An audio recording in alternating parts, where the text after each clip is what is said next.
Olá, amigos, estejamos em paz.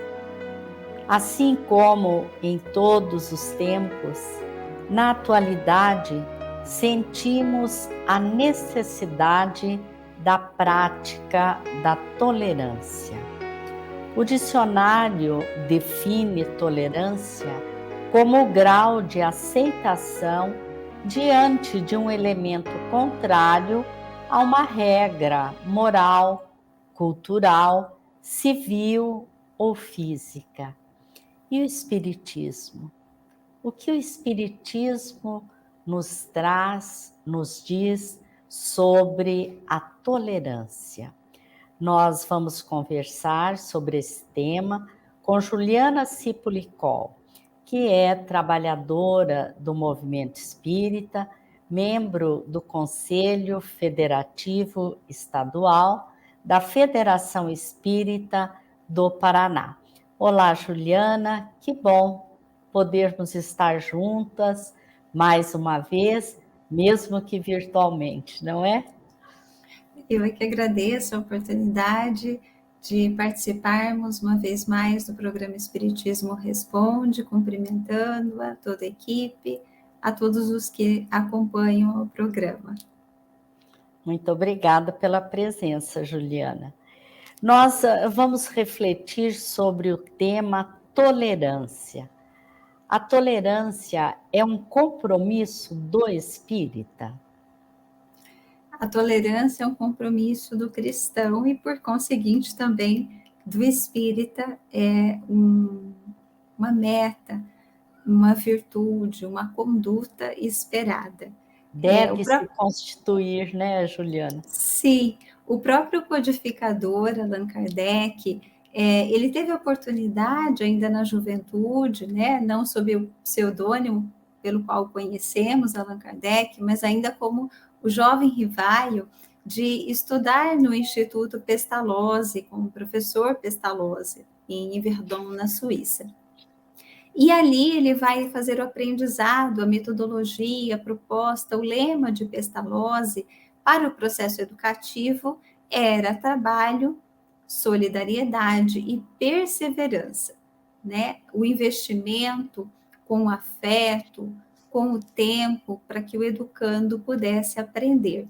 E esse lema vai sensibilizar o codificador posteriormente, nessa sua atribuição de codificador da doutrina espírita, iniciador do movimento espírita, especialmente porque ele viu, enquanto estava no Instituto, os efeitos nefastos, perniciosos da intolerância, especialmente religiosa, quando as rusgas, as divergências entre professores comprometeu a própria manutenção do Instituto.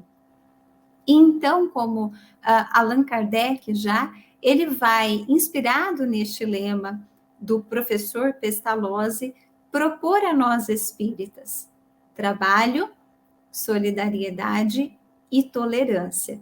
E vemos na obra basilar espírita, por exemplo, em O Livro dos Médiuns, particularmente no capítulo 29, que trata das reuniões e das sociedades espíritas, essa referência à importância da harmonia, da homogeneidade, de formarmos um feixe que, inclusive, nos proteja contra as influências espirituais inferiores. Então, neste sentido, essa busca de nos unirmos enquanto companheiros de tarefa, de unificarmos os nossos entendimentos, ainda que discordemos, porque somos diferentes, né? Ele próprio vai dizer ali no capítulo do método, também no Livro dos Médiuns, que muitas vezes a gente diverge porque vemos sob diferentes enfoques, né? Ele vai narrar, se estivéssemos vendo uma casa cujas paredes têm cores diferentes e um estivesse olhando da perspectiva de uma das paredes, outro de outra, cada um veria a casa de uma cor. Então, esse diálogo, essa busca de entender e ver a opinião do outro, de compreender por que ele pensa daquela maneira, é um exercício de tolerância fundamental para que a gente assegure as nossas relações, né? E tenha relações de paz, apesar das discordâncias.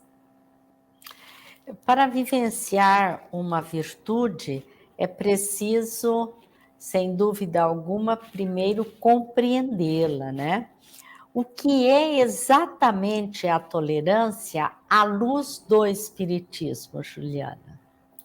É muito interessante que muitas vezes a gente imagina que a tolerância seja a mesma coisa que conivência ou deixar o outro fazer o que quer. E a tolerância não é isto. Inclusive, a benfeitora espiritual Joana de Ângeles terá o cuidado, na obra que ela intitula Estudos Espíritas, de fazer um estudo sobre aquele lema do codificador: trabalho, solidariedade e tolerância. E escreve 3 capítulos estudando cada uma dessas propostas. Particularmente quando trata de tolerância, ela deixa muito claro que a tolerância é essa aptidão, essa virtude de compreender e respeitar o outro como ele é, ainda que discordemos dele.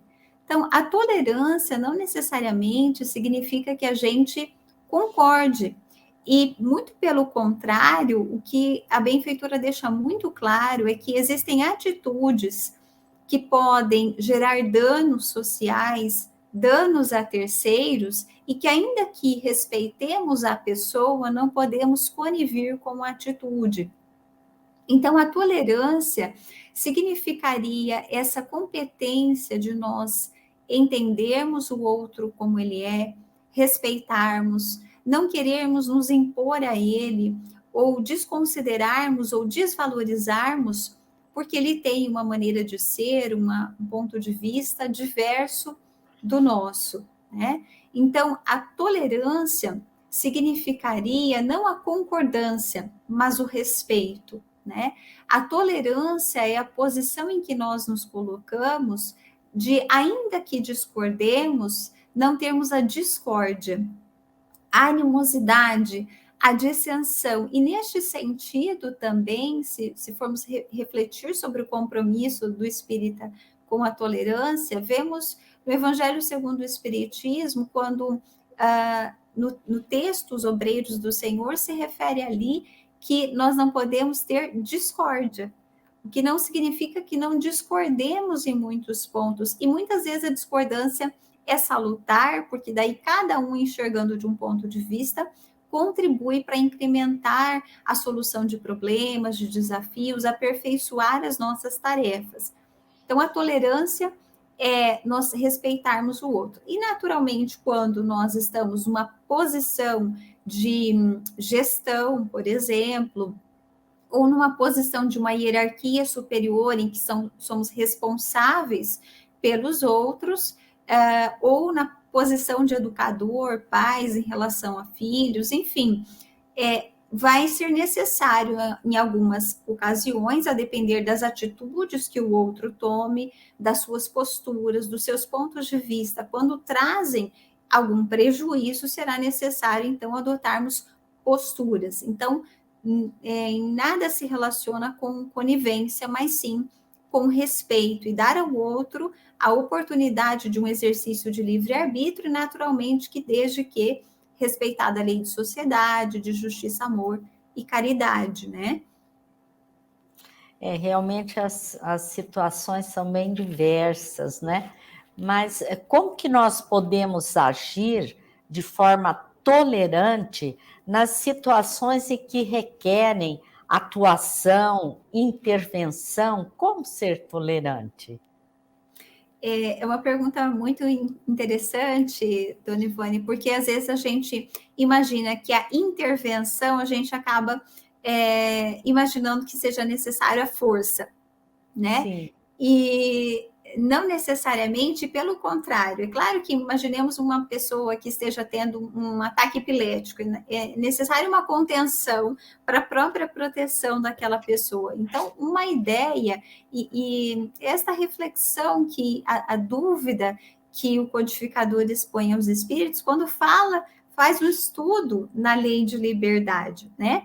E os espíritos dizem que a liberdade de pensar é uma condição do espírito, no sentido de que a gente não pode proibir ou impedir que ele pense de uma determinada maneira. A sua consciência, o seu livre-arbítrio permitem. Mas ali nas respostas fica muito claro que quando essa ideia, discursos de ódio, por exemplo, de violência, que podem trazer danos sociais, a ação dessa pessoa pode merecer uma contenção. E aí, se nós estamos visando a paz, visando a promover o bem, essa contenção nunca poderá ser no sentido da violência, né? Então, se o nosso modelo e guia é Jesus, e ele soube, inclusive, usar de firmeza em muitos momentos, ele soube ser assertivo, ele soube ser acolhedor, então também nós precisamos sê-lo.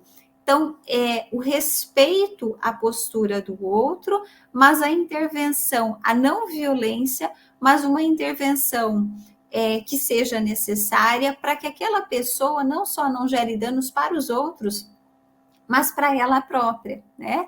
Então, a interdição, por exemplo, de algumas ações, o convite à reflexão, ao diálogo, enfim, mas nunca de tal maneira que nós usemos de violência ou que nós violentemos essa consciência que seja distinta da nossa, né? É o que os espíritos nos propõem.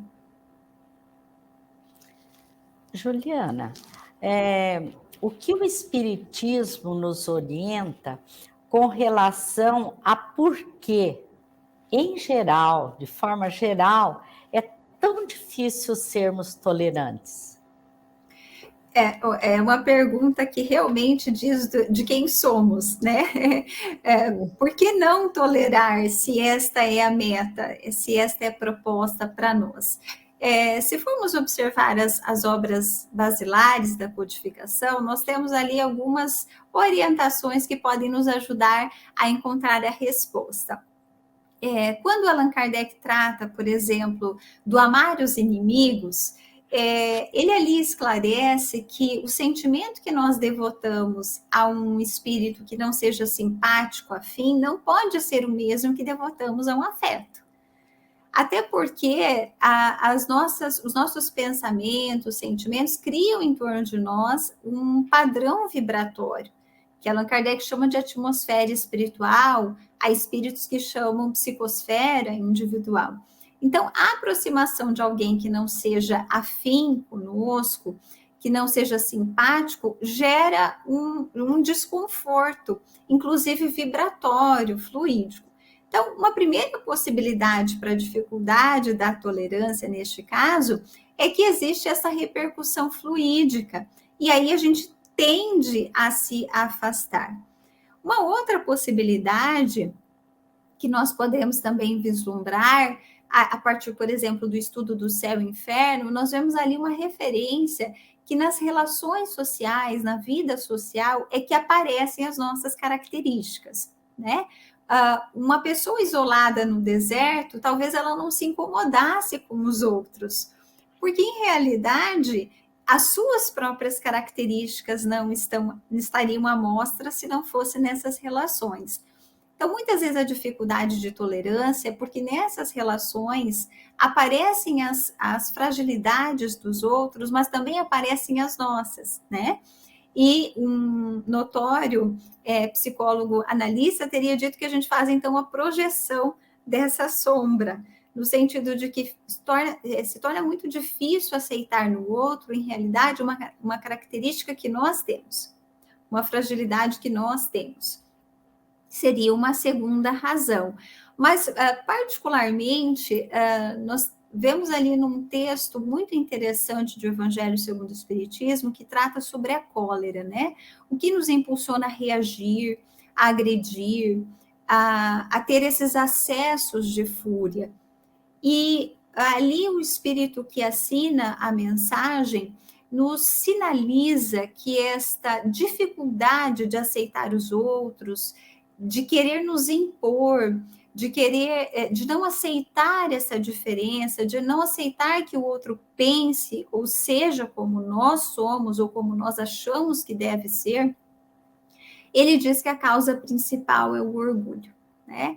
De nos sentirmos superiores, de acharmos que temos a razão. E aí o ismo do ego, né? O egoísmo, né? Que é esse congênere ali do irmãos, ou pai e filho, como vemos a referência na obra básica. Então, a gente se sentir superior e se achar no direito de nos impor em relação ao outro seria uma das causas dessa dificuldade de tolerarmos.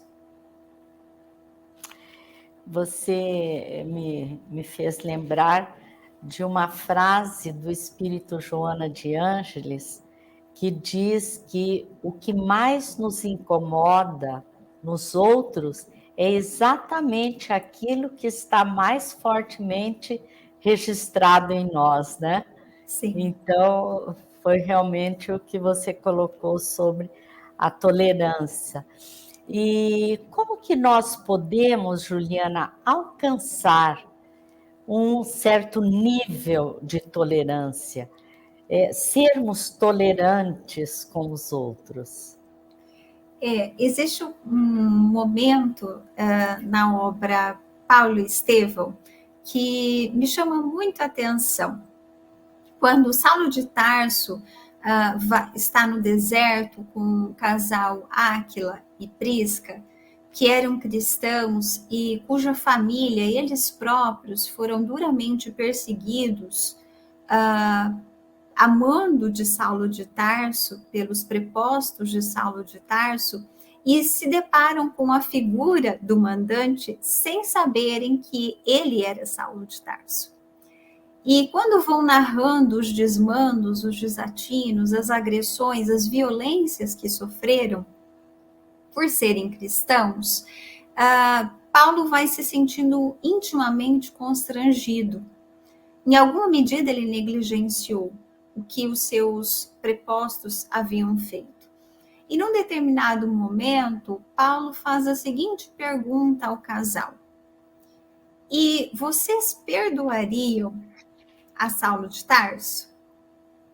E a resposta que o marido, Áquila, dá me chama muito a atenção, porque ele diz que o evangelho manda perdoar.